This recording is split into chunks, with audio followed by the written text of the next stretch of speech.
అంటే కలిలో ఎలాంటి గురువులు ఉంటారంటే చతుర్విధ ఏతే గురవ. నాయన కలిలో ఇలా ఉంటారయ్యాని.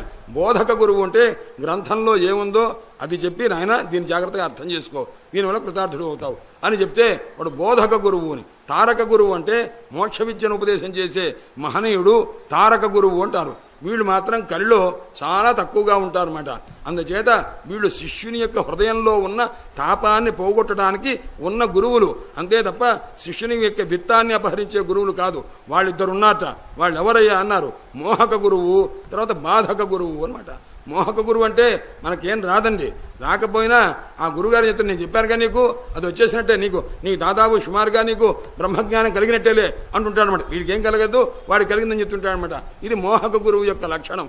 బాధక గురువు అంటే నేను చెప్పిన పని నువ్వు చేయకపోతే నేను శాపం పెడతాను సుమా, ఇలా మాట్లాడేవాడు కొంతమంది ఉంటారన్నమాట. అలాంటి వాడు బాధక గురువులు అనమాట. అందుచేత అలాంటి వాళ్ళని విడిచిపెట్టేయాలి.